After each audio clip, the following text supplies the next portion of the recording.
Hi guys, welcome back to my YouTube.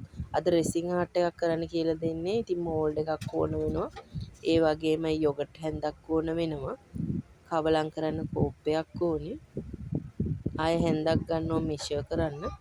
පාට ගන්නවා. ඒ වගේම හાર્ඩ්නර් එක ගන්නවා. මේකෙන් එකයි දාන්නේ. එතකොට රෙසින් එක ගන්නවා. රෙසින් එකෙන් දෙකක් දානවා. දෙකට එක අනුපාතය තමයි මම දාන්නේ. බලමු. මුලින්ම අපි ග්ලව්ස් දෙකක් දාලා වැඩේ පටන් ගමු. මොකද අපේ ආරක්ෂාව අපි හදාගන්න එපයි. මේක කෙමිකල් එකක්නේ.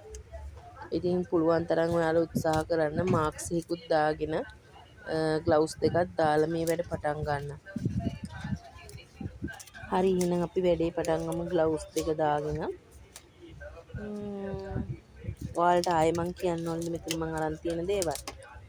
යෝගට් හැන්දක් අරන් තිනවා, රෙසින් එක තියෙනවා, හાર્ඩ්නර් එක තියෙනවා. මැනගන්න අපිට මේ හැන්දක් අරගත්තා. පොඩි හැන්දක් ලොකු ප්‍රමාණයක් ගන්නෙ නෑ. මුලින්ම ඔයාලට පොඩි ප්‍රමාණයකින් පටන් ගන්න තමයි මම කියලා දෙන්නේ. මේකෙන් එකක් තමා ගන්න. හાર્ඩ්නර් එකෙන් එක හැන්දක් ගන්නවා. මොකද අපි ලොකු ප්‍රමාණයක් අරගන්න හොඳ නෑ මුලින්ම පටන් ගන්නෙදී. එහෙනම් මම එක හැන්දක් ගත්තා. හાર્ඩ්නර් එකෙන් එක හැන්දක් අරගත්තා. පොඩ්ඩක් හූල්ලම ගමු නැත්නම් ඊළඟ එක ගන්නෙත් මේ හැන්දෙන් නිසා.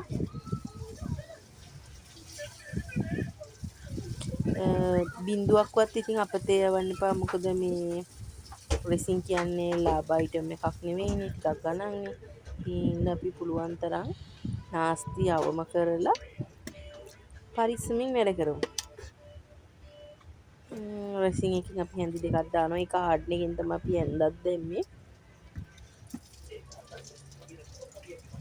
චුට්ටක් මේ රෙසින් බෝතලේ අරින්න අමාරුයි.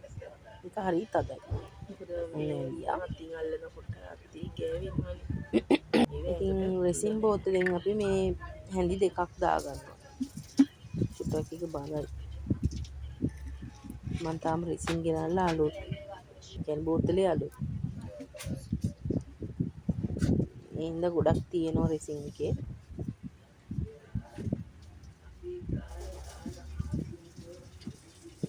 එකක් දාගන්නවා. ඒක දාලා ඉවරලා තව එකක් ගන්නවා.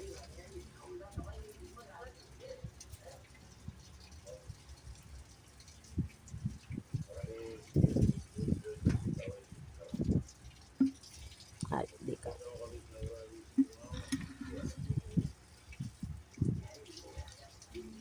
ඒකත් මම අර ඒවල කිව්වා වගේම හැන්දේ බින්දුවක්වත් ඉතුරු කරන්න එපා. ඉතින් අපි අපතේ යන ප්‍රමාණය අවම කරගමු. පුළුවන් තරම් මොන දේ කළත් අපි මේ දේවල් නාස්ති අවම කරන්න තමයි ඉගෙන ගන්න ඕනේ. ඉතින් අපි හැන්දෙත් බින්දුවක් හරි බේරෙයි කියලා තමයි මම මෝල්ඩ් එකට දැම්මේ. ඊට පස්සේ අපි මේක එකම පැත්තකට මෙතන බින්දුවක් වැටුණ එක පිහිදගෙන ඉමු. ඊට පස්සේ මේ රෙසින් ලික්විඩ් එක අපි එකම පැත්තකට කවලම් කරගන්න ඕනේ. අපි පාට එක දාලම කවලම් කරන්න පටන් ගමු.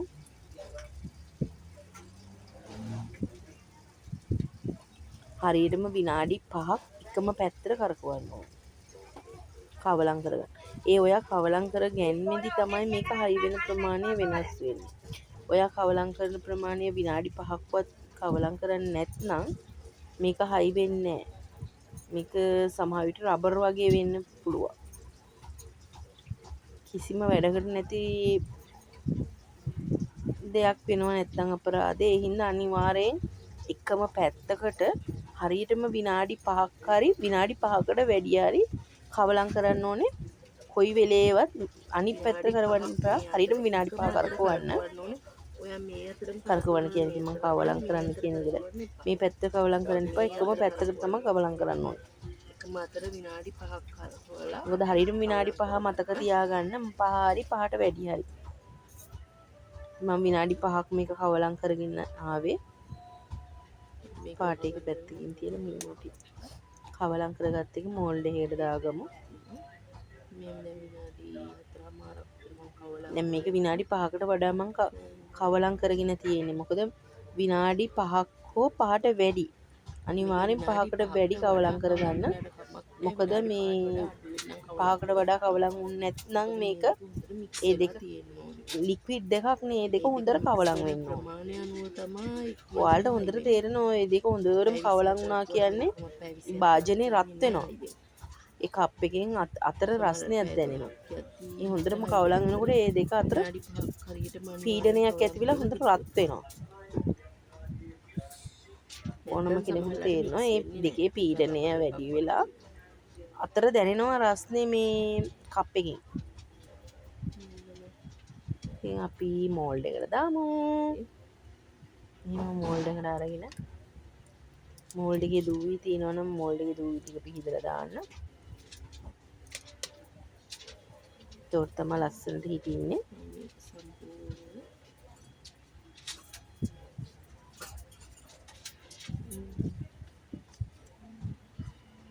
ගොඩක් වෙලාවට මම ඇල කරලා දාන්නේ නැහැ.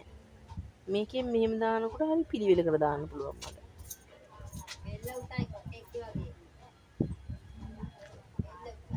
එක එක්කෙනා ඉතින් එක විදිහට දාන්නේ. ඉතින් ඔයා මේක කප් එක ඇල කරලා දැම්මත් එහෙම ප්‍රශ්නයක් නැහැ. අර මගේ දාන ක්‍රමය තමයි මේක.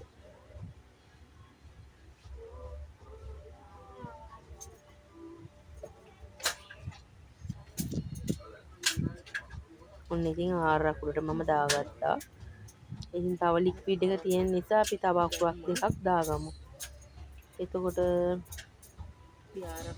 මේක පැත්තකින් තියාගන්න පසුට දානවද නැහැ. තව අකුරක් කරගන්නවා. ඩී අකුර ගන්නවා. ඩී අකුරේ පොඩ්ඩක් කලින් රෙසින් ටිකක් තිබිලා ඉතුරු වෙලා. උඩ. හරි ඒකත් පිහදලා ගත්තම ඒකත් මේ විදිහටම රෙසින් ටිකක් දානවා. නිල් පාට. මම සම්පූර්ණ එක පාටකින් තමයි මේක කරන්නේ. මොකද ඊළඟ එකේදී මම මොන හරි ඩෙකරේෂන් එක කරලා ඒක උඩට දාන්නේ මම වතුර පාට. ඒ කියන්නේ මේ මොනවත් කලර් එකක් දාපු නැති මේ රෙසින් ලික්විඩ් එකක් තමයි ඊළඟට දාන්නේ. එතනදී තමයි ඩෙකරේෂන් එක මොනවා හරි ආර්ට් එකක් කරන්නේ. තව එකක් ගමු චූටි එකක්. අයි අකුර මං අකුරක් විදිහට නෙමෙයි පාවිච්චි කරන්නේ මෙතනදී. මං ඒක ගන්න හදන්නේ කීටක් එකක් විදිහට. සෝරි ඔක්කොම කීටක් විදිහට තමයි ගන්නෙ. ඒ වුණාට මේක ගන්න මං පෙන්ඩන්ට් එකක් විදිහට. ගොඩක් අය මේ මොන හරි ඔය අම්මා තාත්තා කියලා ලියලා පෙන්ඩන්ට් එකක් වගේ හදන්න බැයිද කියලා මට කෙනෙක් ඇහුවා. මං ඒ කෙනාට පේන්න තමයි මම කලින් එකක් ඇදුවා. අම්මා කියලා. දැන් ඔය නිල් පාට පසුබිමේ ලස්සන පාටකින් අම්මා කියලා ලියන්න පුළුවන්. පේනවනේ. ඒ නිල් පාට පසුබිමේ අම්මා කියලා ලියන්න පුළුවන්. ඒක උඩින් තව වතුර පාටක් දාලා ඊළඟට ඩෙකරේෂන් එක අවසන් කරන්නත් පුළුවන්. ඉතින් තව ටිකක් ඉතුරු නම් මම අනිත් අකුරු ටිකට දාගන්නවා තව චුට්ට.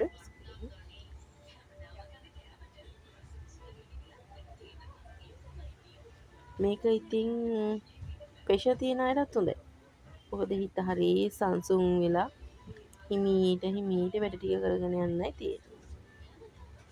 තරහ යන කේන්ති යන අය නම් චුට්ටක් පරිස්සමින් හොඳ. චුට්ටකින් උඩ තරහ යනවා. මේව හිමීන් කරන්න ඕන වැඩ. ඉවසීම තියෙන්න ඕනේ ඒකයි. තරහ යනවනම් ටිකක් අමාරු. මේ ටික දැන් සමහරු කියනවා මේ බෝතල් ප්ලාස්ටික් වල මේ ආයෙ පාවිච්චි කරන්න වෙන්නේ නැහැ කියලා. නෑ එහෙම එකක් වෙන්නේ නැහැ.